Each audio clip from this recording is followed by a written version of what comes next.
noite a todos e todas e muito bem-vindos ao terceiro encontro do curso de extensão Leituras sobre Pesquisa em Política Educacional e a Teoria da Atuação, Epistemologias da Política Educacional, promovido pelo Grupo de Pesquisa em Educação Superior do GEPES, em parceria com o Programa de Pós-Graduação Stricto Sensu em Educação da Universidade de Passo Fundo.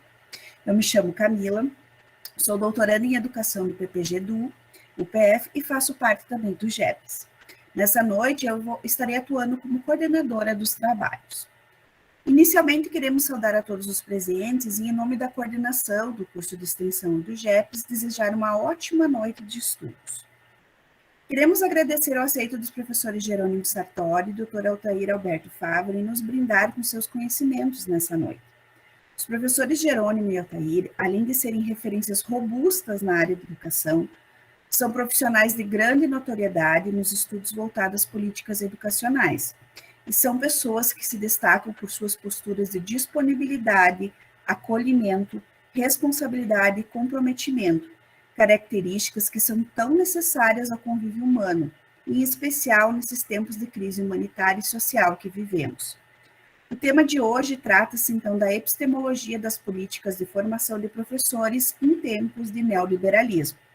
Os capítulos do livro de referência são: capítulo 6, Políticas Educacionais de Formação de Professores na Lógica do Mercado, de autoria da colega Ana Paula Pinheiro e do professor Dr. Jerônimo Sartori, e o capítulo 7, A Educabilidade Política no Fazer Docente, de autoria, então, do Dr. Altair Alberto Favre, Camila Agostini, Hélia Maria Leandro Ganda e Larissa Rigoni. Então, para a organização dos trabalhos dessa noite, informamos que os conferencistas possuem em torno de 30 minutos para a sua explanação, sendo que após as mesmas serão abertos espaços para questões, manifestações, debates, para quem assim desejar. As manifestações poderão ser por solicitação da palavra ou pelo chat. Fiquem bem à vontade para interagir. Então, agora eu passo a leitura dos currículos dos conferencistas. Então, o Dr. Jerônimo Sartori, ele possui graduação em Ciências, licenciatura plena pela Universidade de Passo Fundo, em 78, graduação em Biologia pela Fundação Educacional do Alto Uruguai Catarinense, especialização em Supervisão Escolar da Faculdade de Educação do PF, mestrado em Educação pela Pontifícia Universidade Católica do Rio Grande do Sul e doutorado em Educação pela Universidade Federal do Rio Grande do Sul. Estágio pós-doutoral em Educação no PPG do FAED-UPF. Atuou como professor na Educação Básica da Rede Estadual de Ensino do Rio Grande do Sul, de 74 a 97. Atuou como professor na Universidade de Passo Fundo de 91 a abril de 2010. Atuou como professor na área de Ensino de Ciências e Biologia, Campus São Gabriel, da Universidade Federal do Pampa, Unipampa.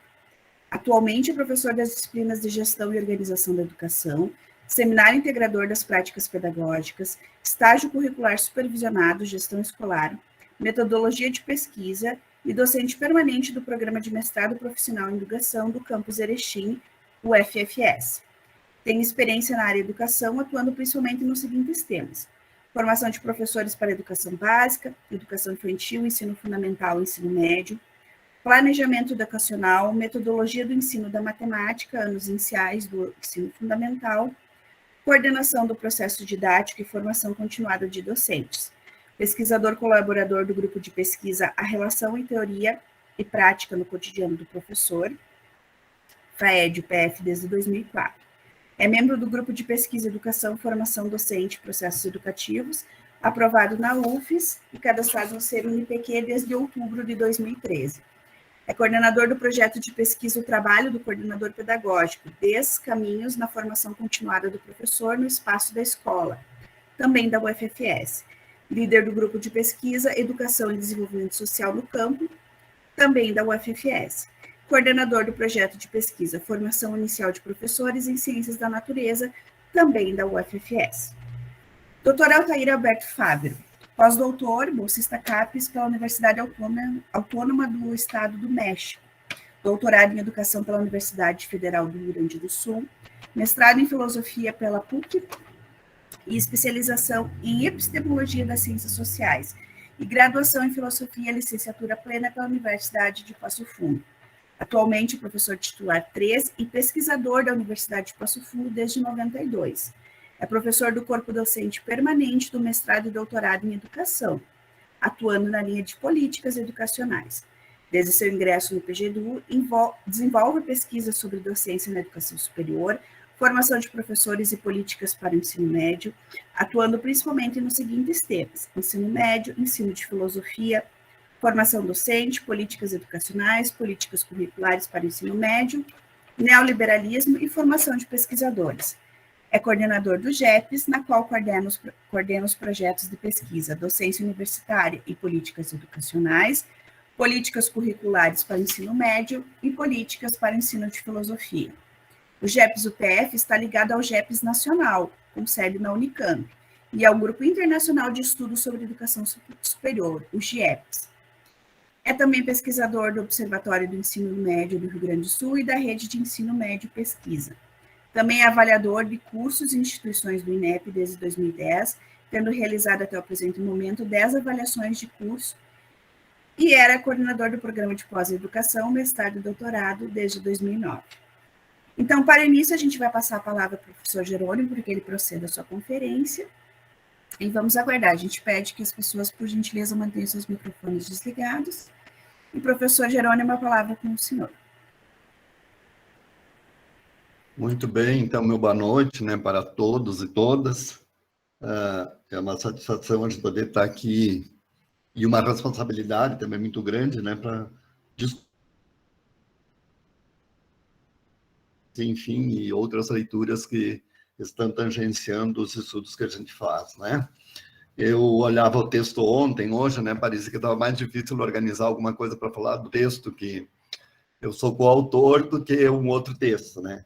A Ana Paula não consegue estar, ela tem atividade na instituição onde ela trabalha, no Ideal, então eu tinha até dialogado com ela para ver se ela tinha condições de estar aqui, né? Sem muitas delongas, eu vou compartilhar, organizei um material para que eu não fuja do tempo que me foi dado, né? E aí, qualquer coisa, vocês vão se manifestar, porque eu não consigo, depois que eu compartilhar, enxergar vocês, né? Fiz o teste antes, deu certo, acho que vai dar agora também. Aparece para vocês? Sim, professor, tudo certo. Tá bom. Bem, então, na verdade, eu fiz uma espécie de uma capa aqui, né? O tema, eu realmente vou focar ele no texto que foi produzido, que é o capítulo 6, já anunciado ali pela Camila, né?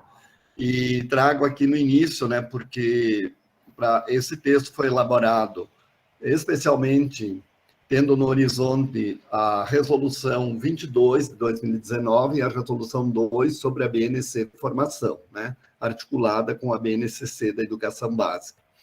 Então, na preparação aqui, eu busquei no Paulo Freire um excerto para a gente trazer aqui e para a gente depois dialogar com esse excerto naquilo que eu vou colocando na sequência, né, da fala a partir um pouco do texto, né? Existir é, assim, um modo de vida que é próprio ao ser capaz de transformar, de produzir, de decidir, de criar, de recriar, de comunicar-se. O ser que simplesmente vive não é capaz de refletir sobre si mesmo e saber-se vivendo no mundo. O sujeito existente reflete sobre sua vida, no domínio mesmo da existência, e se pergunta em torno de suas relações com o mundo. Então, acho que a fala na sequência do texto, né, parece-me que, pelo menos, a intuição que eu tenho dessas reformas é que as pessoas não se sintam sujeitos, né, para serem capazes de criar, recriar, enfim. Eu acho que depois no debate a gente pode também trazer algumas questões nesse sentido. Bem, o texto então começa, eu tentei organizar dentro da sequência do texto, para quem leu o texto vai ter mais ou menos uma ordem, né? Trazendo que nós temos mudanças anunciadas aí de reformas, né? Reformas que, na nossa visão, e pelo estudo, não só o nosso, né, mas de outras pessoas que a gente também já leu, e especialmente com base no que o Freitas, né, no que Laval, no que o próprio Stephen Ball e também o que o próprio Altair aqui e a Karina traz, que nós temos citações aí também, né? O caráter é pragmático, né? Essas reformas anunciadas, elas têm um caráter pragmático, elas estão alinhadas com a orientação da matriz neoliberal, né? E estão sedimentadas, digamos assim, né, num discurso de que isso vai gerar melhoria na qualidade de ensino. E, na verdade, o discurso, eu até coloco, nós colocamos o texto, né, que o discurso é tão palatável que essa política ela acaba sendo assumida pelos professores, pelas escolas, né, sem muita reflexão crítica sobre os seus efeitos, né, sobre aquilo que realmente se tem no horizonte quando se trata especialmente da escola pública, né, que é a maior ameaça, né, dentro da matriz neoliberal, né, que é a tentativa sempre do enxugamento do Estado, né, da visão do Estado mínimo, né, e aí nós sabemos as consequências, que seria a terceirização, que seria a privatização, enfim, né? E a BNC Formação, ela vem justamente balizada pelo que já tem na BNCC da educação básica, que é balizada nas competências e nas habilidades, né? E o foco, então, da reforma para os cursos de licenciatura realmente é formar um professor na licenciatura que seja, entre aspas, capacitado, né, para reproduzir a BNCC da educação básica, né? Inclusive, depois eu vou falar, né, como é que o currículo também está, digamos assim, formatado para efetivamente não fugir dos quadradinhos aí e justamente para negar as possibilidades, né, de fazer uma reflexão, né, de produzir o conhecimento a partir de bases epistemológicas, porque o foco é no saber fazer, numa perspectiva tecnicista, né? Então, a questão que a gente trouxe para este texto foi com quais perspectivas teórico-metodológicas alinha-se a política de formação de professores com as políticas neoliberais, né? A política aí colocada é a BNC Formação. E o objetivo, então, seria conhecer as perspectivas teórico-metodológicas em que se ancora a política da formação de professores, orientada pela matriz do neoliberalismo. Então, nós indicamos aí os... Diga. Desculpa te interromper, não está passando os slides. Por que seria? Talvez se você bota ali apenas leitura, pode ser que ele passe, senão tu vai ter que meio passar manualmente pela coluna do lado. Nós estamos só com o primeiro slide visualizando. Tá, deixa eu tentar...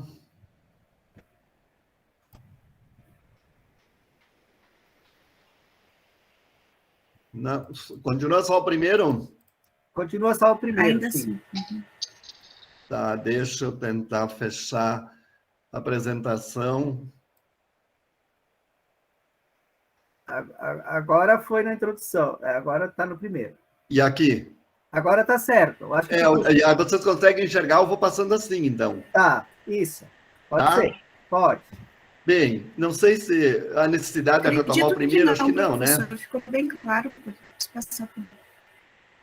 Assim passa, assim passa. Bem, na sequência da introdução, então, né, também a gente traz o foco, depois de apresentar a questão de pesquisa, depois de apresentar, enfim, o objetivo, né, do estudo, né, como é que se anuncia essa formação docente, né? Então, já coloquei até antes, né, a gente acaba se adiantando em algumas coisas, né, que a perspectiva anunciada, né, justamente a perspectiva de um saber fazer, uma perspectiva prática, uma perspectiva que desconsidera a praxis, que desconsidera a dialética entre teoria e prática, né, e que, digamos assim, tem no horizonte a formação de um professor, né, que se coloque a serviço do livre mercado, né, e na lógica de que, então, formar os sujeitos para que eles conquistem, logrem os seus êxitos, mas que seja por mérito próprio, que seja pela meritocracia, né? Então, os defensores da ideologia neoliberal sustentam que o sistema de ensino deve ser aberto, plural, flexível e dinâmico, para atender aos interesses e aos desejos da demanda, tanto familiar quanto do campo do trabalho e emprego. Uma citação, então, de Fávero e... ficou errado o teu nome, Altair, desculpe. Fávero e Trevisol, tá? E aí, o Laval também reforça, né, que a formação docente embasada no ideal humano e na existência, ela desaparece, né? Por quê? Porque a lógica do neoliberalismo é formar sujeitos que se adaptem, né, ao mercado, que se adaptem às políticas neoliberais, né, que se sujeitem a um processo de obediência, digamos assim, até de uma obediência cega, né? E aí a gente começa, aí na sequência eu trago aqui uma pergunta: como o neoliberalismo concebe a excelência humana? Né? Pelo que nós temos aí, concebe que é um sujeito que vai se curvar a todos os imperativos do capital, os imperativos do mercado, os imperativos da economia, né? Que ele não se sinta sujeito do processo, mas que ele se sinta sempre objeto, né? Então, se a escola não atender a esses preceitos aí, ela é responsabilizada. E aí, como a escola é pública, e como a ideia de que o público, o Estado é um gestor ineficiente, começa, então, todo um discurso sutil, né, no sentido de que, bom, tem que enxugar o Estado, tem que passar isso para a iniciativa privada, tem que fazer, né,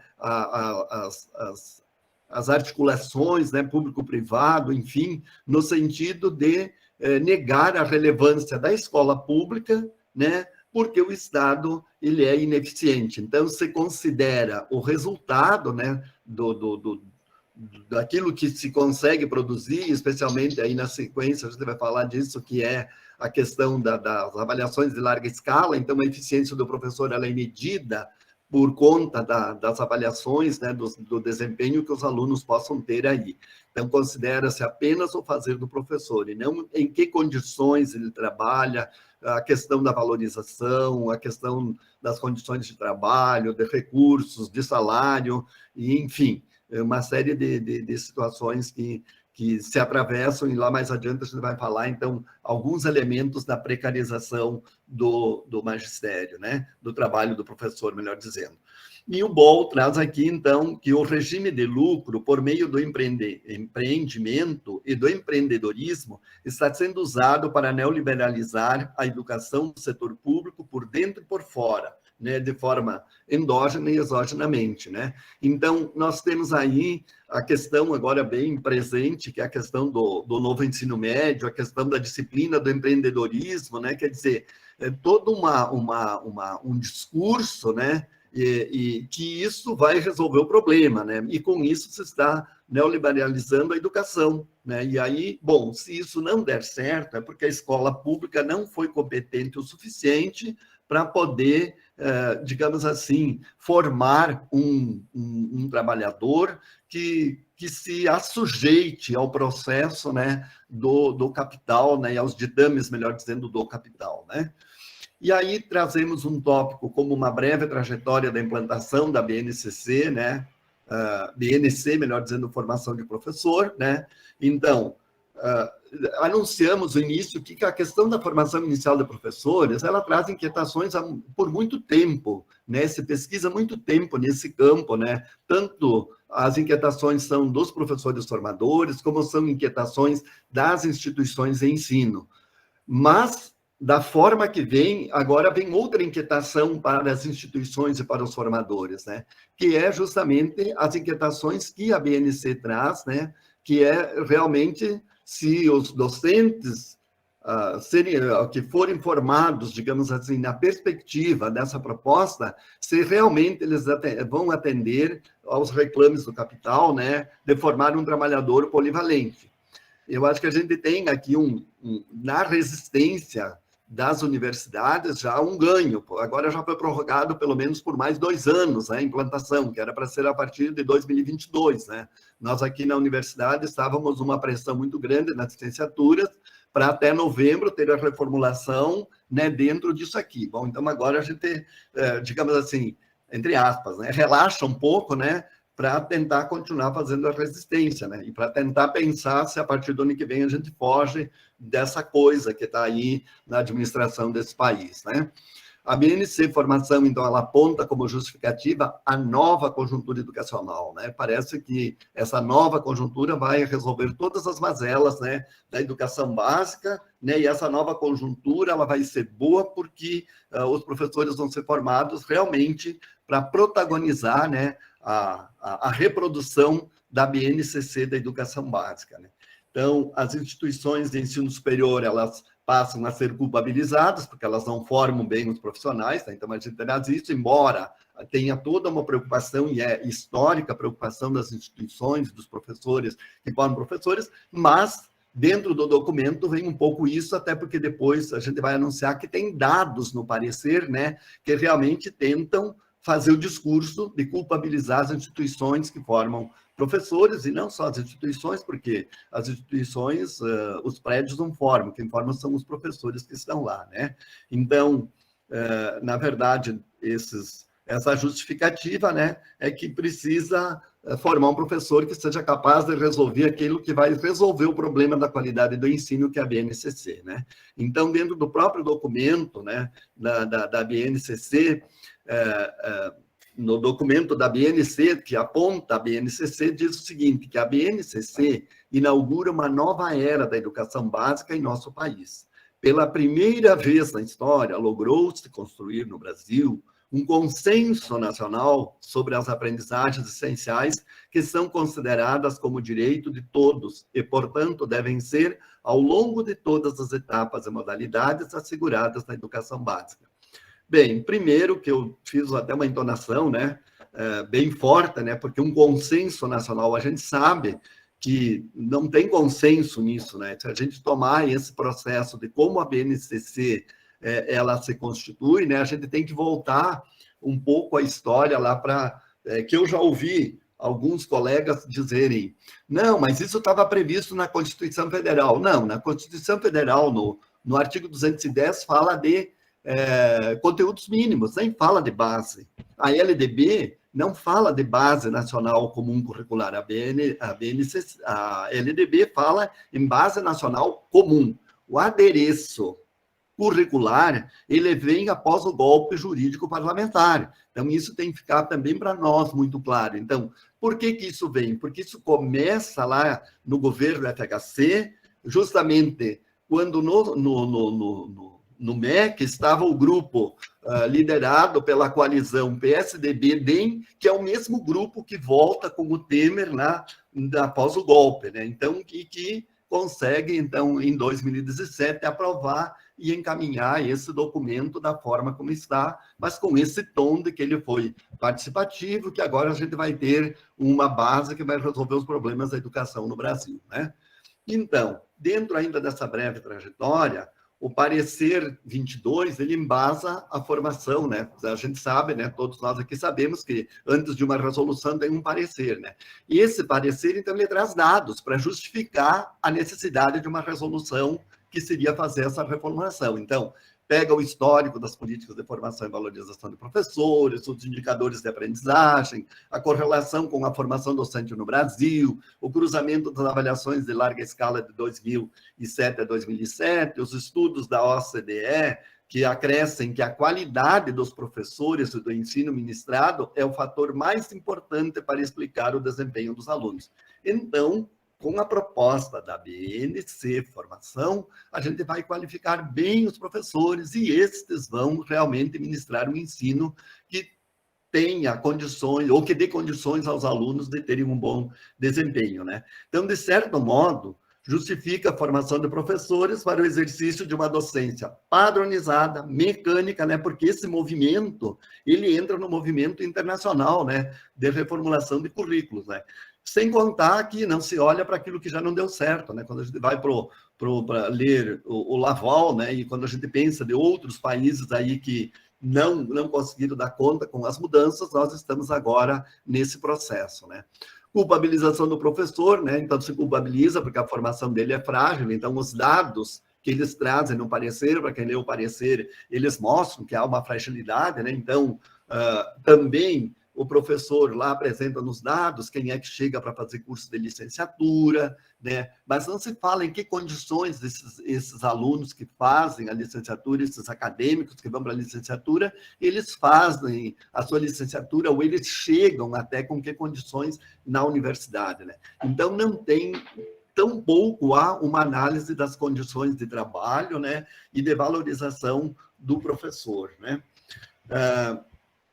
Na resolução daí 219, né, que ela nem articula as metas do PNE, né, que é as que tratam justamente da formação inicial e continuada de professores, que é a meta 15 e a meta 18, né? Então, na verdade, não trata de carreira, não trata de valorização profissional, coisíssima nenhuma. E a nova, entre aspas, né, política pública de formação de professores, centra-se, então, no pedagogismo, na lógica tecnicista, e aí as mudanças na educação brasileira ocorrerão com a adoção de procedimentos técnicos do saber fazer, na ausência dos fundamentos filosóficos e sociológicos. Essa é a leitura que, pelo menos, nós fizemos quando elaboramos o texto, né, e a partir do que a gente lê, de que, bom, as mudanças vão acontecer. É só adotar esses procedimentos que estão anunciados por aí que vamos resolver os problemas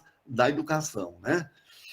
Dentro disso, ainda a lógica do neoliberalismo, né, ela traz um modo de reestruturar o capital, o capitalismo, né? Mas para reestruturar o capitalismo é indispensável ter um trabalhador formado dentro daquilo que o capital quer, né? Porque esse trabalhador vai promover mais ainda o êxito do próprio capital, né? E aí, para isso, se dispensa o investimento em produção de conhecimento. E aí a gente começa a olhar para o novo ensino médio, quando se retira as humanidades, quando se retira algumas questões. Quer dizer, a proposta, digamos assim, que está em voga aí, é justamente uma proposta de subtrair produção de conhecimento, né? E de, digamos assim, fortalecer algumas técnicas, digamos assim, de saber fazer, né? De prática mesmo, né? Então, as pessoas podem trabalhar com os braços e sem a cabeça, né? Porque daí não precisam pensar, né? São pensados, né? E o parecer 22, articulado com a resolução, a crítica está no fato de que o docente deve ser formado com base em competências específicas enquadradas. Eles trazem 3 dimensões, tanto no parecer quanto na resolução: conhecimento profissional, prática profissional e engajamento profissional. Quanto a isso, a gente não é contra, né? Agora, como que isso pode acontecer num curso, por exemplo, que você retira a possibilidade da formação pedagógica, né? Que você tem uma carga horária maior apenas para o específico é para trabalhar na perspectiva das habilidades e competências, né? As habilidades socioemocionais e as competências. Prática profissional, inclusive, cita lá no documento o PIBID, ou Residência Pedagógica, quantos passam pelo PIBID para ser uma proposta interessante para a formação, quantos passam pela residência, não é para todos, né? Então, e o engajamento, teríamos que ter a possibilidade de articulação com a escola de educação básica para que efetivamente esse engajamento possa acontecer, né? Então, digamos assim, temos uma proposta, né? Com 3 dimensões interessantíssimas para uma realidade que é difícil implementar essas 3 dimensões dentro dos cursos com a proposta que nós temos da BNC Formação. Então, a lógica é uma lógica prescritiva, né? O currículo já bem organizado, tem que ter 800 horas aqui, tem que ter 1.600 horas para os específicos e 800 horas entre estágio e a prática como componente curricular. E isso, então, tolhe toda a autonomia, né, tanto da agência formadora para pensar o seu projeto pedagógico do curso, e aí, se a gente levar lá para a BNCC, a gente tolhe também a autonomia da escola para elaborar o currículo para a educação básica. Camila, quanto tempo eu tenho? Pode seguindo, professor, tem mais uns 10 minutinhos, contando aquele então tá atropelinho ali que teve dos slides. Segue tranquilo. Então, lá. Então, formação de professores, esse tópico aqui, interessa a quem a padronização, né? Então, existe o chavão da fragilidade da formação, né? Então, todo tempo, né, o parecer, especialmente, traz anuncia a fragilidade da formação para justificar, né, então, a BNC Formação, né, considerando sempre a fragilidade, porque ela é articulada com o desempenho dos estudantes nas avaliações em larga escala. Então, a lógica é de que, bom, os alunos não têm bom desempenho porque os professores não são eficientes, não têm boa formação. Então, bom, agora vem uma proposta que realmente se vai formar bem para atender, né, isso aí. Depois, então, sem contar que depois vem o ranqueamento, né, entre as escolas e também vem a possibilidade, né, de ir retirando o Estado deste lugar e passando para o setor privado.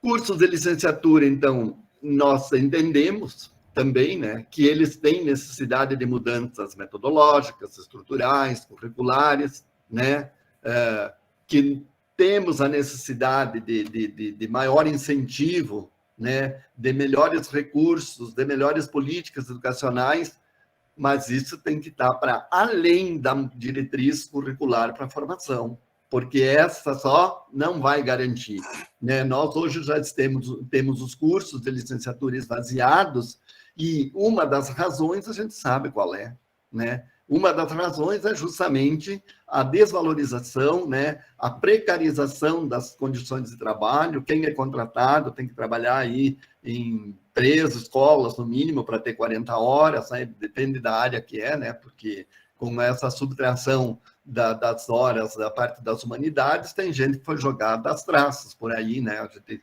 vê aqui na cidade, porque de 2 aulas de história virou uma, de 2 aulas de geografia num determinado virou e assim por diante, né? Então, aí os professores ficaram com carga horária reduzida e começaram a pipocar pelas diferentes escolas aí. A BNC Formação, então, ela traz o discurso da melhoria da qualidade do ensino, mas, né, nós anunciamos também no texto, ela não mostra a necessidade dessa articulação da instituição com as escolas de educação básica, né? Ela anuncia as 3 dimensões lá, que eu coloquei na parte anterior, que estão aí, as 3 dimensões, que são o conhecimento profissional, a prática profissional, que ela demanda a necessidade de estar na escola, e a gente não, em hipótese alguma, é contra isso, mas isso, para nós, não está suficientemente claro, né? Não, quer dizer, não é suficientemente claro, ela nem anuncia, né? A BNC Formação nem anuncia o discurso da melhoria, mas não mostra, né, uma possibilidade de fazer essa articulação da instituição de educação superior com as escolas de educação básica, né? Então, a Silva explica a propaganda da importância de ter uma base nacional comum. Para sustentar este preceito neoliberal de forma sistemática, a imprensa internacional e nacional passou a veicular e divulgar indicadores estatísticos da educação, apontando a má qualidade do ensino fotografada nos indicadores obtidos nos testes e exames, o insucesso da formação escolar de adolescentes e jovens para o mercado de trabalho, o contingenciamento das despesas públicas do Estado para o pagamento de professores e a redução de recursos financeiros para a educação brasileira. Esta mesma imprensa passou a divulgar também as vantagens e potencialidades dos grupos empresariais e educacionais para expandir os negócios rentáveis, além de maior flexibilidade nos contratos, parcerias e relações de trabalho. Então, penso que essa citação aqui, ela deixa bastante claro, né, de como essa necessidade é passada pela grande mídia, né, de uma forma tão palatável, digamos assim, né, que ela pode ser absorvida tanto pela comunidade quanto pelos professores. Basta a gente lembrar a propaganda do novo ensino médio, que cada um escolhe o que fazer, né? Enfim, se a gente olha hoje, o que nós temos por aí, inclusive essas aulas prontas, né, no Face, eu tenho brigado muito com o Face, né, quando as pessoas estão ali, tem aula pronta de história, tem aula pronta para isso, né, então você tem que dizer para o professor, né, que ele, quando se coloca lá, e às vezes eu fico olhando muita gente escrevendo, né, pô, tem escrito assim, eu vi de tudo em 48 anos de magistério, mas eu nunca vi um professor se declarar publicamente incapaz, formado e se declarar incapaz de preparar uma aula que tem que comprar um pacote de aulas prontas, né, para poder reproduzir. Sem contar, então, também os municípios, né, que, como aqui em Erechim, que apostilaram, né? Então, o pessoal está, de novo, né? E não há resistência. E eu penso que esses dias, numa aula, alguém me disse assim, professor, mas vem pronto, há controvérsias. Enquanto não tirarem a palavra autonomia dos documentos legais, a escola pode fazer a resistência, mas ela não faz, o professor não faz, né? Então, a gente vai se assujeitando, né? As coisas elas vão acontecendo. Então, para além da reforma curricular, é premente haver políticas educacionais com garantia de financiamento, com investimentos na valoração dos professores que sofrem com baixos salários, com precárias condições de trabalho, com poucas condições de buscar o próprio aperfeiçoamento com os seus próprios recursos, né? Então, o entendimento a quem interessa, isso interessa apenas a uma política neoliberal, né? Essa padronização da formação de professores, né? Porque ela não oferece nada de perspectiva, digamos assim, de alguma garantia, tanto do financiamento para a escola de educação básica, quanto para a valorização dos professores, né? Então, os grupos empresariais aí, eles vêm, agora eles aparecem, né, com os seus grandes pacotes, né, oferecem pacotes, são generosos, né? Aqui em Erechim, exemplo que eu vi, né, da autoridade que preside a secretaria, olha, eles nós compramos todo o programa para informatizar, não sei o quê, e a empresa nos deu de cortesia as apostilas. Beleza, né? Isso não custou nada para os cofres públicos e o que ela vai custar para a formação dos docentes, para aquele professor que realmente vai se debruçar e trabalhar apenas a apostila. Aliás, vão trabalhar porque vocês estão sendo meio cobrados para isso mesmo, né? Então, esses pacotes aí certamente são possibilidades, né, do setor privado disputar o Estado, entre aspas, disputar o dinheiro, né? Porque eles querem uma fatia da educação, não para, de repente, estar dentro da escola, mas para estar explorando o Estado, né, e ganhando do Estado. E o Estado precarizando o trabalho dos professores e a própria infraestrutura das escolas. A educação empresarial, então, é o novo ancorado em velhas ideias. Então, um processo democrático que a gente viu avançar, quem viveu o tempo, né, da década de 80, especialmente da metade de 1900, lá em 85, né, com o movimento todo da redemocratização, avançamos, recuamos em algumas coisas, mas penso que até 2016 a gente avançou. Após o golpe, né, o que acontece? A gente está vivendo momentos de retrocesso, né? Então, a nova direita, né, com o seu discurso, ela acelera o arrefecimento, né? A nova direita usada pelo Freitas, né, termo dele, ela acelera o arrefecimento das políticas sociais e dos direitos da classe trabalhadora. Então, nesse momento, pós-golpe, nós tivemos reforma trabalhista, reforma da Previdência, corte das políticas, de muitas políticas sociais, né? Então, esse arrefecimento ele vai acontecendo, né? Então, com um discurso, né, de que o Estado está mal, de que não há recursos, de que, enfim, o discurso todo nós acompanhamos e sabemos, então. O nosso tecido social, né, ele está enlaçado numa tessitura neoliberal global, né, que aí tem um alargamento, né, que incide sobre o próprio Estado brasileiro e do Estado sobre as instituições, que são as interferências dos organismos multilaterais, né. Então, de novo, vem a lógica do Estado mínimo, a lógica da privatização dos serviços públicos, quer dizer, o setor público não oferece bons serviços de segurança, bons serviços de saúde, bons serviços de educação, mas o setor privado consegue fazer isso muito bem. Então, essa é a lógica e esse é o discurso para que a comunidade encampe esse discurso, né? E depois que as coisas forem retiradas, aí se a gente pensar no SUS, não sei o que sobra, né, se ele realmente deixasse de existir. Reforma da educação, então... Professor, diga. Desculpa lhe atrapalhar, só o tempo regulamentar. Terminou? Terminou, mas a gente pode ir mais um pouquinho. Não, só para ele avisar. Eu termino esse slide e vou lá para o último, só teria mais um. Tá bem, só para ele avisar. Então, tá.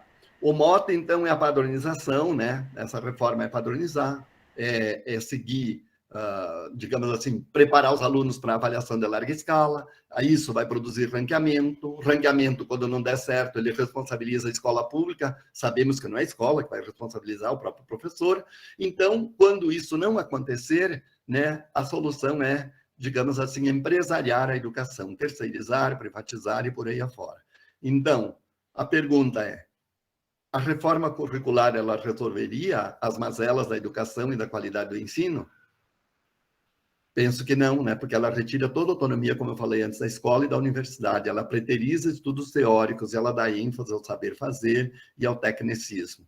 O mercado, né, como diz o Laval, ele reclama uma pedagogia governada pelos imperativos da inserção profissional, da comunicação em grupo, da apresentação pessoal e, sobretudo, da resolução de problemas e situações de incerteza. Eu vou só trazer aqui as considerações, depois eu passo isso aí, vocês podem, não sei se querem disponibilizar, mas elaborei para isso, pode ficar disponível também os slides. Então, só vou fazer a leitura aqui. 3 questões que eu peguei das considerações que a gente elaborou para esse texto. A primeira delas, que é cópia ipsis literis do texto. Percebemos que as perspectivas teórico-metodológicas alinhadas à política de formação de professores, BNC Formação, não só seguem a matriz neoliberal, mas as auspiciam a longo prazo, por meio da educação básica e da formação docente, implantar a ideologia de velhas ideias, que são travestidas de novas a partir de um discurso pragmatista, do saber fazer e do desenvolvimento de competências e habilidades emocionais, desconsiderando a praxis como princípio formativo da docência. Essa matriz necessita, para sua concretude, mão de obra qualificada, mas alienada e submissa aos propósitos do empresariado e do mercado, que negocia as condições de trabalho na informalidade, com vínculos empregativos vulneráveis, o que, dessa maneira, gera lucro àqueles que possuem o monopólio da riqueza. E o exercício da resistência ao modelo formativo imposto pela BNC Formação não pode roubar-nos a utopia freiriana de esperançar e de promover movimentos em favor da profissionalização docente que tenha no horizonte o propósito de promover uma educação humanizadora e emancipadora. Esperançar, a partir da perspectiva freiriana, ficou redundante aqui, mas ficou no texto, trazida da sua obra Pedagogia da Esperança, né? Então, seria um pouco isso que a gente pensou aí de trazer do texto, né, para a gente depois também seguir no diálogo. Obrigado, pessoal, desculpe que eu passei do tempo, tentei me organizar para... Sem problemas, professor. Muito obrigada pela sua explanação inquietante, né? Já suscitaram algumas questões, algumas manifestações no chat, mas daí eu já vou passar de imediato para o professor Altair e, ao final, a gente faz a leitura das questões e dos comentários, tá bem? Professor Altair, a palavra é para o senhor. Tá bem. Primeiramente, então, agora boa noite oficial para todos e todas. Uma alegria estar dividindo esse espaço de diálogo com o Jerônimo, com a coordenação da Camila. Dizer que essa iniciativa da gente poder abrir o espaço do programa para poder mais pessoas poderem se integrar nos debates é algo que tem surtido bons efeitos, né? Muitas pessoas têm visto, né, de que hoje a participação de um programa de pós-graduação não é uma coisa tão complicada e tão difícil quanto foi em outras épocas, né? Sempre digo que quando eu tive que fazer mestrado e doutorado, e acho que não foi diferente o Jerônimo, as pessoas que hoje estão aí atuando no programa como professores, a gente teve que se deslocar para as capitais para poder fazer um mestrado, um doutorado, né? E hoje é possível fazer dessa forma, sem necessariamente perder qualidade. Eu gosto de ressaltar esse aspecto, né?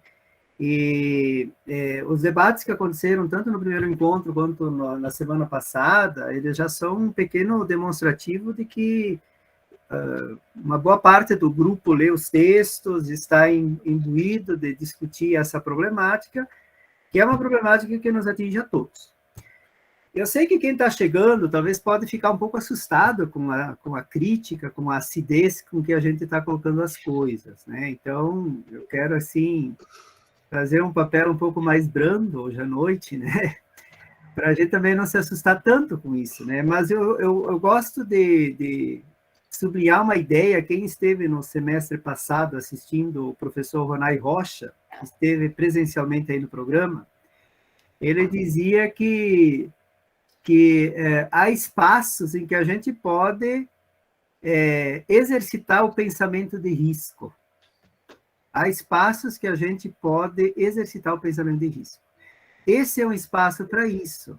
É um espaço de pessoas que estão aqui imbuídos em fazer pesquisa em educação. Tá?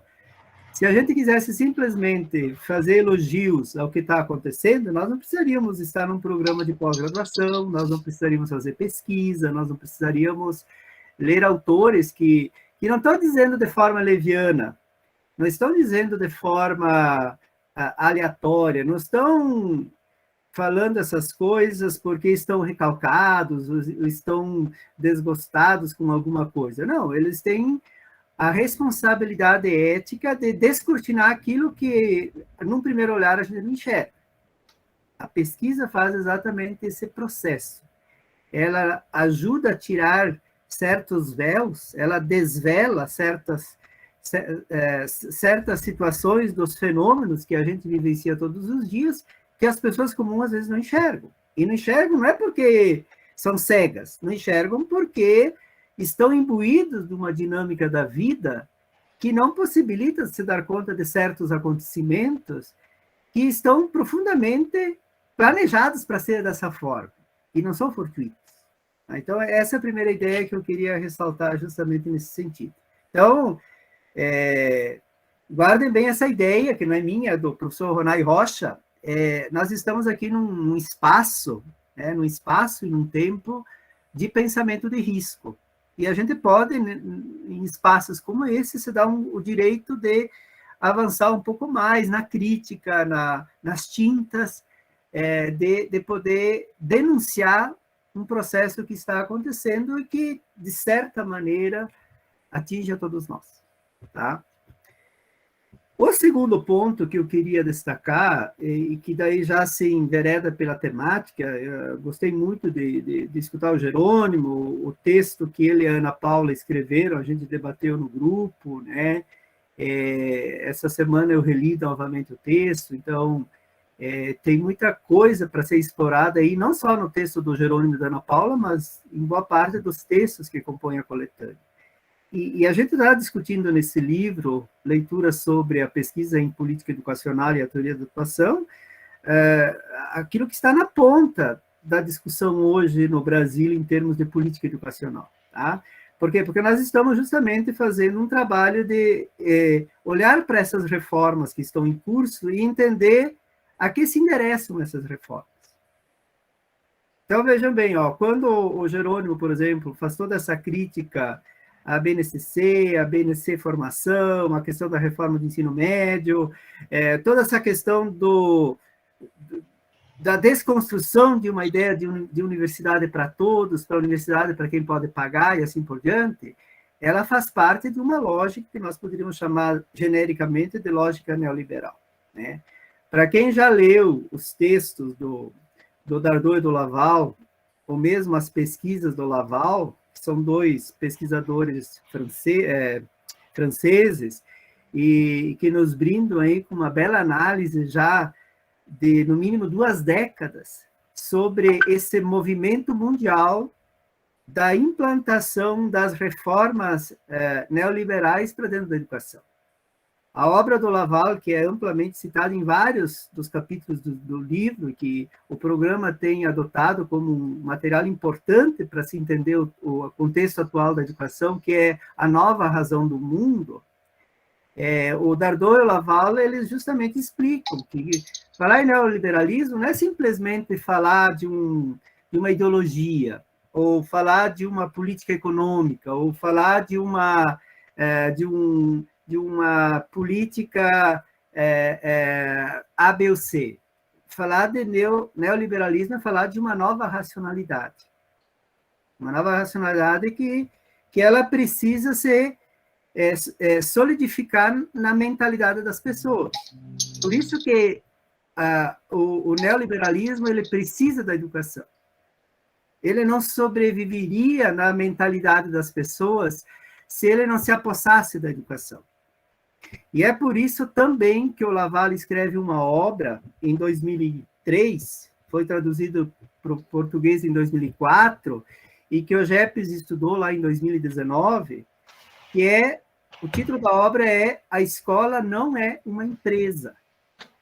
E ele vai, durante todo o livro, mostrando por que a escola não pode ser uma empresa. E ele vai justamente denunciando que essa forma da escola se tornar uma empresa acaba produzindo uma escola instrumentalizada a serviço do capital e a serviço da produção da racionalidade neoliberal. Então, só para fazer uma introdução breve à temática da noite, eu tinha preparado aqui mais alguns registros, eu vou ter que saltar, porque o tempo corre muito depressa, daqui a pouco a Camila me corta o microfone.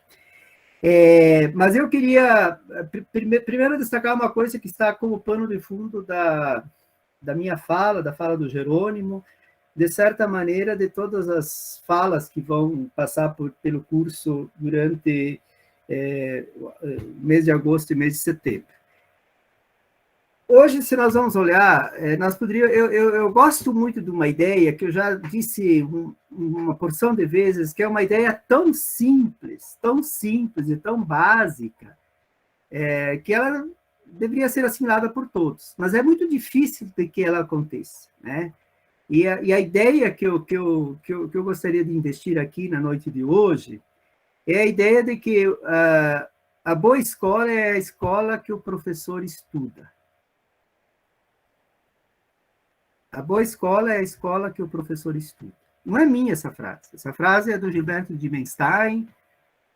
Eu escutei ela pela primeira vez há uns 20 anos atrás. O Gilberto de Menstein faleceu ano passado, não sei se foi ano passado, 2020. Foi um jornalista, depois ele passou a se dedicar à educação, teve um projeto maravilhoso lá em São Paulo, ganhou vários prêmios como escritor, etc. E na ocasião, eu assisti ele em Porto Alegre, ele justamente dizia sobre qual que é o desafio hoje de constituir sistemas escolares de boa qualidade. Ele vai dizer, a qualidade da escola, para dizer que ela é uma escola boa, ela não passa por infraestrutura, por computadores, por outdoors, por isso, por aquilo. Ela passa por saber quem é o professor que está nessa escola. E eu trago essa ideia como primeiro registro para dizer exatamente nesses termos. Se nós quisermos falar de qualidade de ensino, nós temos que falar de um dos principais protagonistas desse processo, que é o professor. A linguagem empresarial ela quer dar ênfase, por exemplo, ao gestor, às competências, à forma organizacional. Tudo isso aí funciona bem numa fábrica, mas não numa escola. Tá? E acho que valeria a pena a gente investir mais um pouco sobre isso. Estava justamente escutando um podcast da Márcia Tiburi, e ela justamente dizia que essa racionalidade industrial, ela hoje está sendo implantada em todos os sistemas da vida, inclusive no sistema escolar. Quando o Laval diz que a escola não é uma empresa, e nós poderíamos, em forma de um trocadilho, também dizer que a escola não é um quartel, por exemplo, assim como a escola não pode ser uma igreja, é um pouco nesses termos de que a escola precisa ser escola. E aí precisamos recuperar um pouco o sentido clássico do que é o termo escola. Tá? Um segundo registro diz respeito à própria ideia de formação. Eu duvido que alguém chegue a defender de que não é importante a formação de professores. Todo mundo diz que a formação dos professores é importante. Agora, o problema se apresenta quando a gente pergunta o que se entende por formação. Tá? E por que eu digo isso? Porque hoje há muita coisa sendo feita, inclusive nas universidades, inclusive em instituições que formam professores, e que pode ser qualquer outra coisa, menos formação. Tá? E com isso eu quero dizer que formação ela não pode ser igualada à ideia de titulação, por exemplo. Então, formação não é sinônimo de titulação. Titulação é você em busca de um título. E hoje existem muitas instituições que fornecem títulos. Né? Quando alguém faz, por exemplo, um curso à distância de tudo, dos livros, do conhecimento, né? E lá no final recebe um certificado, ele não fez formação, ele só foi em busca de um título, de um certificado. Né? Assim como a formação ela não é sinônimo de treinamento. Né? Não estou dizendo que o treinamento não seja importante, mas formação não é treinamento. Treinamento, a gente treina uma habilidade, treina um exercício, treina uma ação, né, para fazer alguma coisa bem feita. Então, a gente pode treinar para fazer uma boa solda, por exemplo, aí o soldador. Os atletas treinam exaustivamente uma modalidade esportiva para fazer da melhor maneira possível, mas a formação é muito mais do que isso. E outra denúncia que eu já gostaria de adiantar aqui, nessa ideia neoliberal de educação, é de que hoje a formação está sendo chamada de formação aquilo que está se tornando treinamento. Treinamento. Tanto é que hoje são os coaches que vão para a escola dizer para os professores como eles devem se portar corporalmente para cativar os alunos, por exemplo. Então, você vai desde pessoas que não estudaram nada de educação, não entendem nada dos processos cognitivos, e muito menos dos processos formativos, e estão indo para as escolas fazer formação de professores. E aí acabam treinando professores para um determinado procedimento. Eu pedi ajuda aí para o Antônio, como eu não vou poder falar tudo o que eu queria falar hoje à noite, porque o tema de formação de professores é um tema que me apaixona muito e faz muito tempo, eu pedi para o Antônio ir postando aí no chat alguns links de alguns artigos que eu já escrevi com meus orientandos, alguns que eu escrevi com colegas, etc., sobre formação de professores a partir das minhas falas, que aqui só vou poder dar alguns anúncios. Então, quem tiver interesse aí, quiserem copiar os links que o Antônio vai disponibilizando aí no chat, fiquem à vontade. Vocês vão ver aí que tem vários artigos que já foram publicados na direção de algumas falas que eu vou fazendo hoje à noite. Eu preparei também uma apresentação, até para não me atrapalhar no tempo, mas eu não sei se a Camila não vai ter que depois, por assim dizer, não vai ter que me censurar. Vocês enxergam bem aí? Ficou bem dessa maneira? Sim, professor, está bem legível. Uhum. Tá. Então, eu vou deixar a parte toda inteira aqui, justamente para vocês conseguirem visualizar bem aquilo que eu preparei. São poucas lâminas, mas eu fiz uma bricolagem aí do texto. Eu queria chamar a atenção, primeiramente, do título que eu, a Camila, a Hélia e a Larissa damos, né? A Camila, como você já conhece aí, é minha orientanda de doutorado. A Hélia é uma mestranda, está na reta final do seu mestrado. Ela é natural de Guiné-Bissau, está fazendo mestrado aqui no nosso programa. E a Larissa está no seu segundo ano do mestrado, também é minha orientanda. Então, todos fazemos parte do GEPS e a gente constitui esse grupo que acabou escrevendo esse capítulo. Então, esse capítulo, de fato, foi escrito a 8 mãos, por assim dizer. E a gente deu, propositalmente, o título para o nosso capítulo, Educabilidade Política do Educador no Fazer Docente. Né? Só a primeira parte do título já daria um bom prato aí para a gente discutir várias ideias. Né? Em primeiro lugar, por que nós estamos defendendo essa ideia da educabilidade política do educador? Porque todo ato humano, e aqui nós estamos invocando Aristóteles, né? O Aristóteles vai dizer que o ser humano, inevitavelmente, é um ser político. Por quê? Porque ele, na medida que ele se relaciona com os outros, né? E a ideia de política aqui vem do conceito grego de polis, né? Polis, entendida como cidade, cidade-estado grega. Todas as nossas ações sempre são políticas. Então, aqui, quando nós estamos falando de educabilidade política, nós não estamos falando de política partidária, da defesa de A, B ou C, nós estamos falando da ideia política de estar no mundo, de estar em relação com os outros. Tá? E a segunda parte do título, que está posta aí em vermelho, formação de capacidades para atuar no contexto escolar, também nós teríamos que fazer toda uma compreensão por que nós introduzimos aí o termo capacidades, que não é a mesma coisa de competências, por exemplo, né? Para quem acompanha um pouco a trajetória do GEPES, quem assistiu, participou do curso ano passado, nós, ano passado, trabalhamos com o livro, que foi produto também das pesquisas do GEPES de 2020, que foi o estudo sobre Martha Nussbaum, né? E a Martha Nussbaum justamente traz esse conceito de capacidade, que é um conceito muito mais amplo do que simplesmente o conceito, por exemplo, de competência ou de habilidade, né? Inclusive, quem tiver interesse, depois todo o curso do GEPES está disponível no YouTube, no canal do GEPES. Vocês podem assistir lá os 12, 13 encontros que nós tivemos o ano passado. Tá?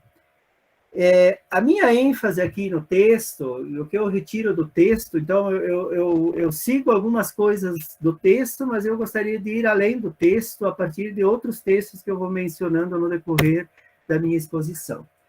Quando nós escrevemos o texto, o nosso propósito era analisar de que forma é possível construir essa educabilidade política do educador, concebendo ao mesmo tempo como sujeito, produtor e criador de políticas na escola. E aqui está muito associada a ideia do Stephen Bolle, seu grupo de pesquisa, porque ele vai dizer que quando nós estamos falando de teoria da atuação, que é inclusive um dos componentes que compõem o título da coletânea, nós estamos falando das políticas micro que acontecem dentro da escola. E se o professor tem consciência disso, ele pode fazer muitas coisas, né? O Jerônimo, há pouco, na sua fala, mencionou a ideia de autonomia. Então, mesmo que às vezes a gente se sinta extremamente adestrado, diríamos assim, por um conjunto de imposições que chegam à escola via secretarias, via SEDUC, via BNCC, etc., ao estudar a teoria da atuação do Stephen Bolle, nos leva a compreender que em todos os espaços escolares, se o professor tiver uma educabilidade política do que ele significa nesse contexto formativo da escola, ele tem a possibilidade de recontextualizar essa política. Por isso que é possível, então, construir essa educabilidade política do educador. Tá? O segundo propósito é promover e desenvolver capacidades no educador para a atuação de forma afetiva e dialógica em um contexto escolar contemporâneo que é multifacetado, plural e inserido em uma realidade desigual. Então, essa ideia de capacidades que eu mencionava há pouco, que a gente vai buscar lá em Martha Nussbaum, e uma das partes do texto trata exatamente sobre isso. E, por fim, a educabilidade política possibilita tornar o educador protagonista de sua formação e do seu fazer docente. E aqui eu queria sublinhar com fortes tintas aquilo que foi uma dos propósitos do texto, que é essa ideia de que é essa educabilidade política que torna o professor protagonista da sua própria formação.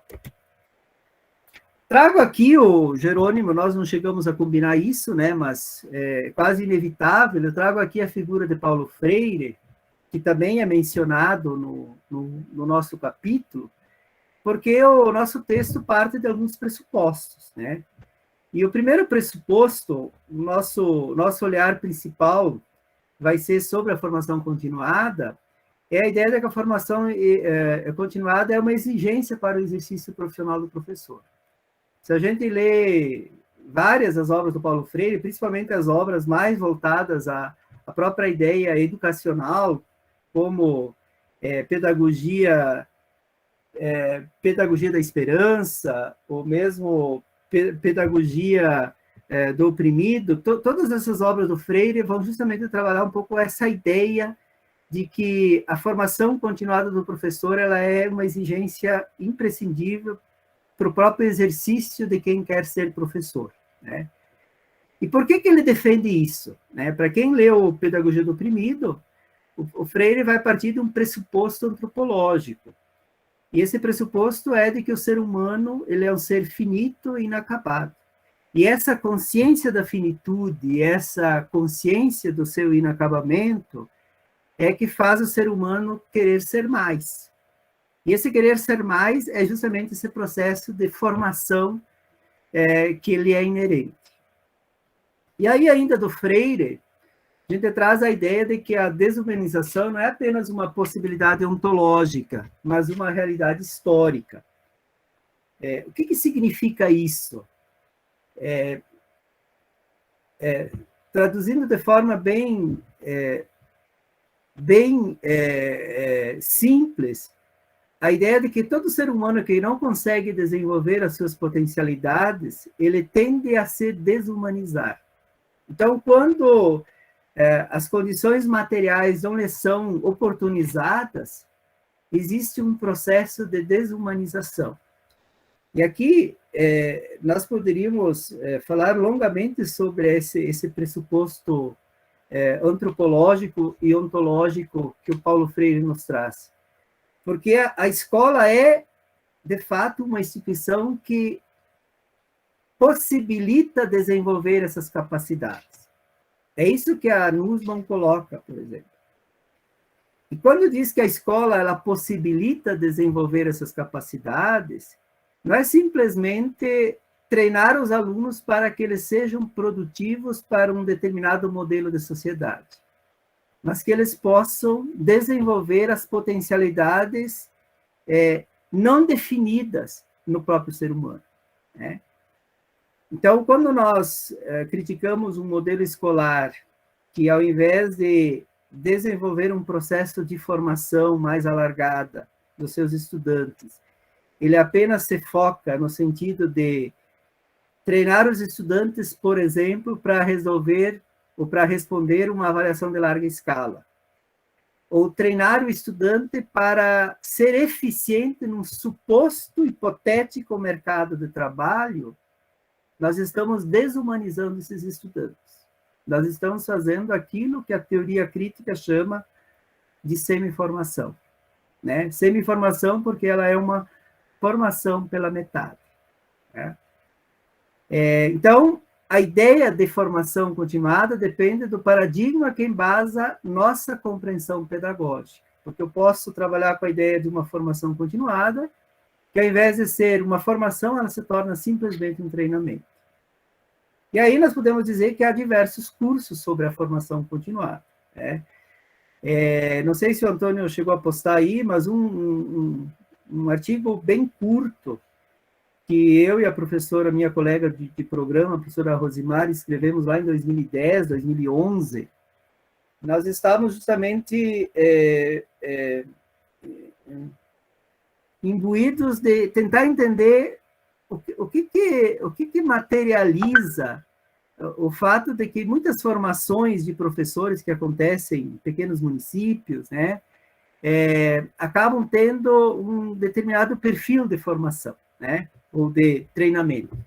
E a gente, na ocasião, foi lá em 2010, se não me engano, nós conseguimos juntar aleatoriamente alguns folders que faziam propagandas de formação de municípios aqui da região de Passo Fundo. Não cabe aqui, no artigo a gente não chegou a mencionar quais foram esses municípios, né? E também nós tomamos o cuidado de não ficar fazendo uma denúncia dos folders, etc. A gente pegou os folders e nós analisamos o conteúdo desses folders. Se não me engano, foram 8 ou 10 folders que a gente analisou. E foi interessante porque a gente conseguiu perceber nesses folders e dessas formações entre aspas, fornecidas a municípios, às escolas públicas, etc., da região, um certo padrão, um certo modo de ser dessas formações. Né? A primeira delas era que, geralmente, eram formações que chamavam pessoas que têm muita visibilidade midiática. Então, eram chamados, por exemplo, palestrantes lá de São Paulo, do Rio de Janeiro. Você pagava um cachê altíssimo para trazer esses palestrantes, né?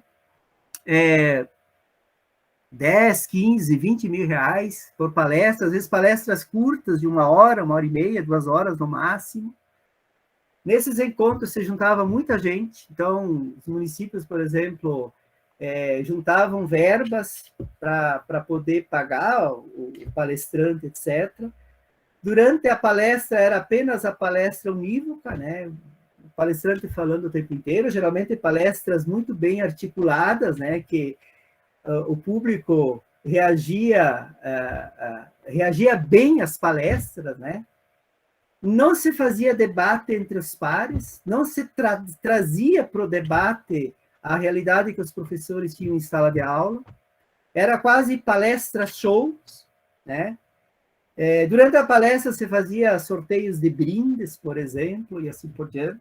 Então, esse era e o mais importante, em todos eles não se chamavam, por exemplo, pesquisadores da academia, pesquisadores da área da educação que estão pesquisando a realidade das escolas, né?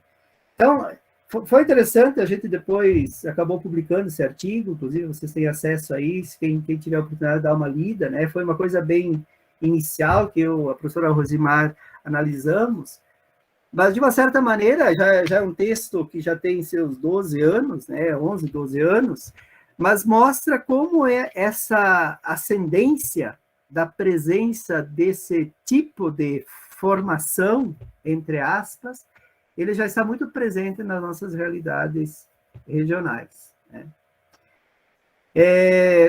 E aí, aqui eu trago também um elemento que eu considero importante, e aqui eu pego emprestado uma expressão da Hannah Arendt, que a formação continuada requer uma articulação entre o passado, o presente e o futuro.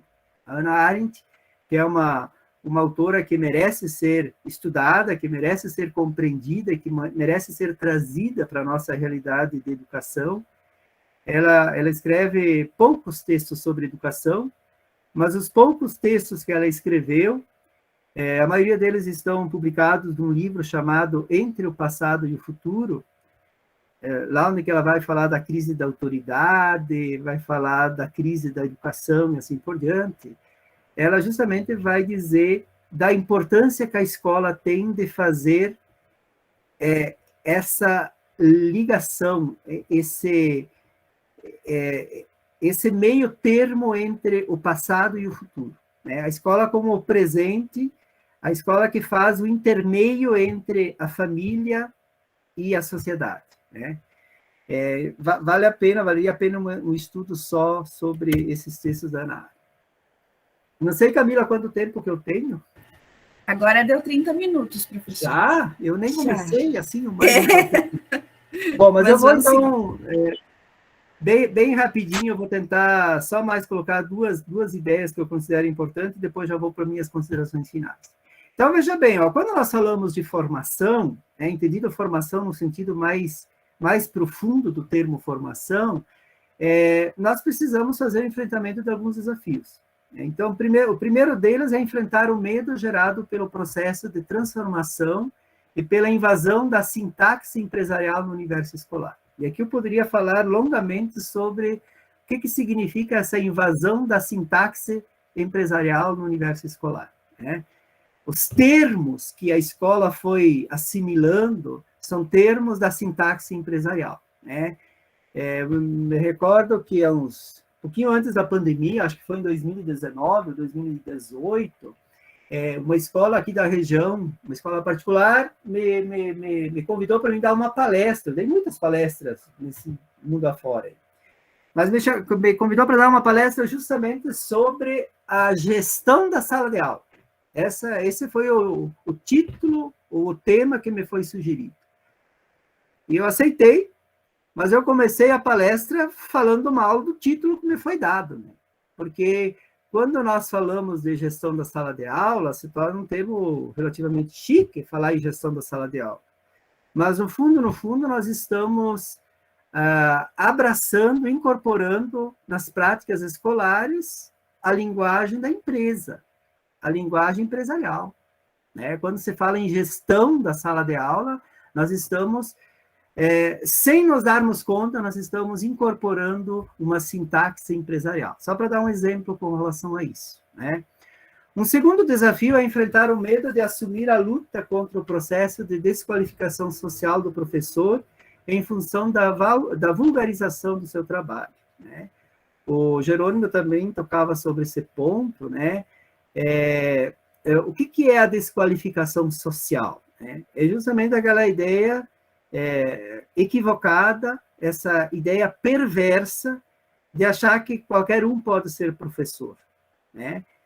É essa ideia que se dissemina no senso comum que faz com que a própria profissão seja desprestigiada, que ela seja banalizada, por assim dizer. O próprio trabalho docente ele se torna um trabalho vulgar, né? Isso dá margem para a ideia de que o notório saber pode ser a condição para você ser professor, por exemplo.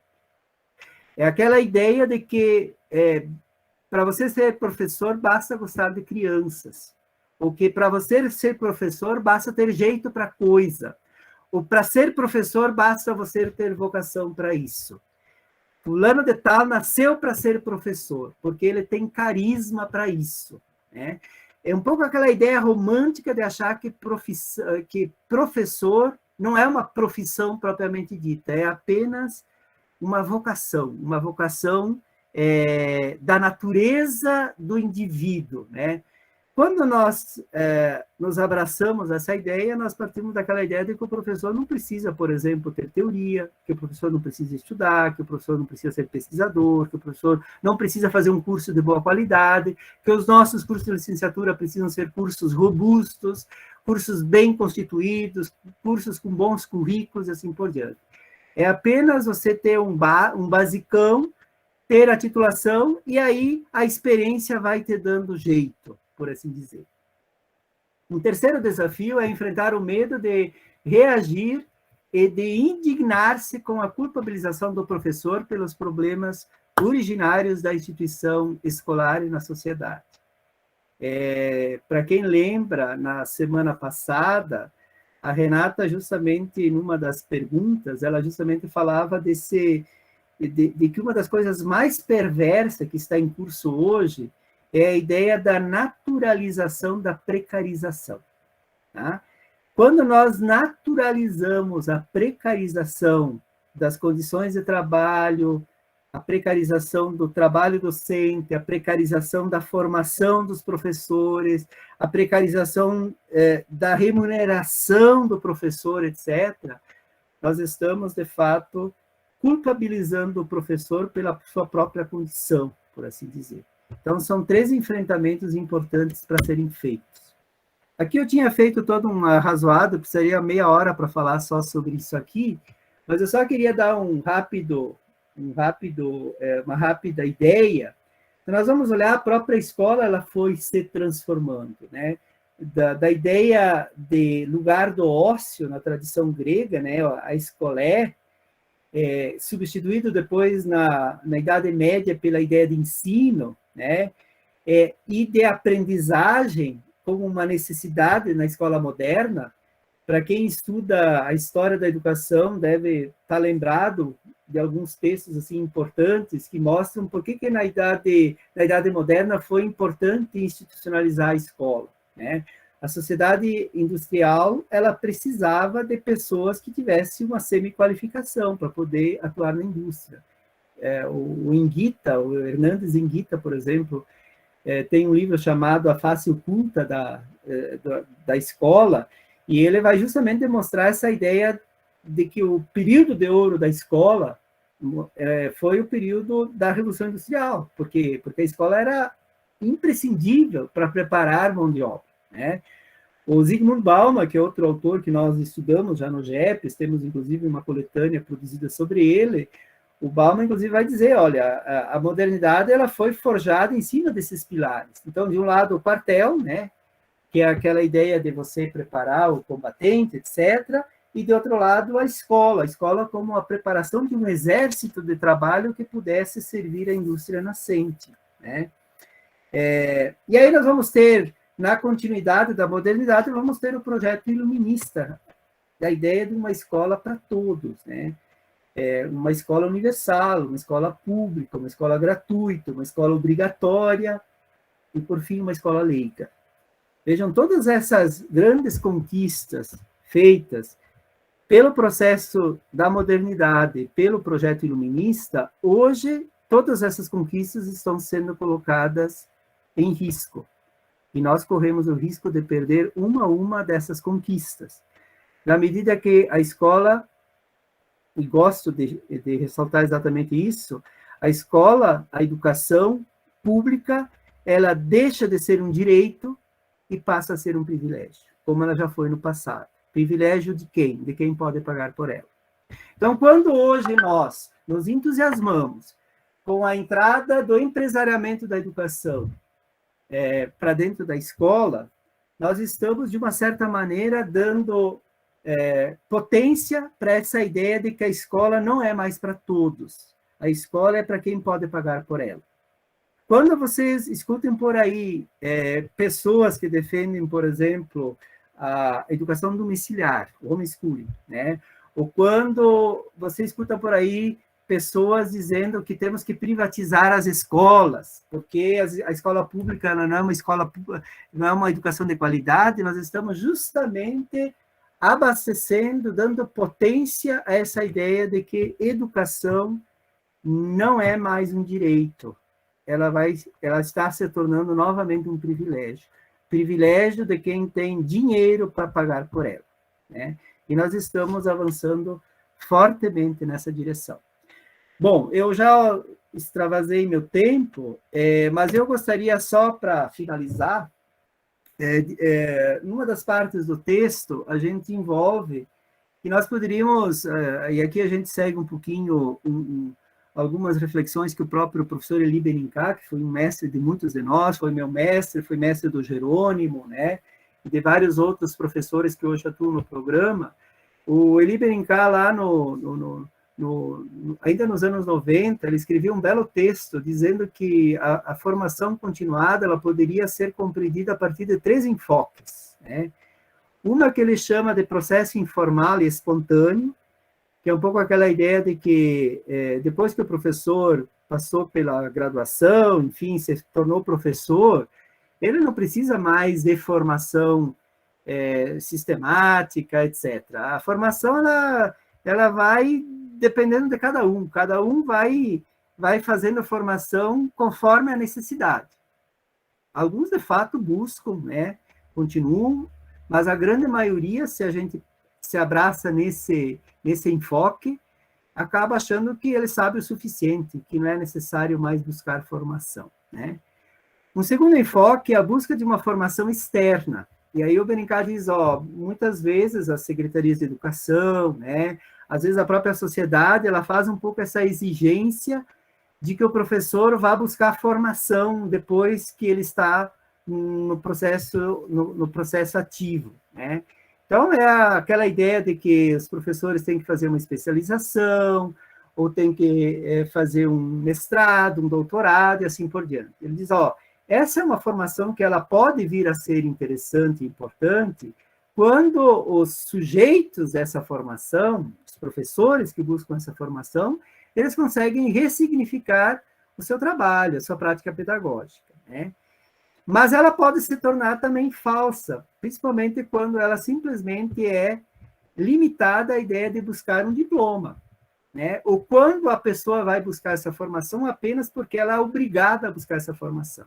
Então, é o típico do professor que vai para o curso e ele não está preocupado em aprender alguma coisa, interagir com os demais colegas que estão fazendo esse curso. Ele está apenas lá porque ele tem que cumprir o protocolo. E muitas vezes, o que nós vemos em secretarias de educação, em coordenadorias de ensino, e mesmo em certas escolas, até particulares, é exatamente isso que acontece. São aqueles professores que acabam fazendo a formação, mas a fazem porque eles são obrigados a fazer essa formação, né?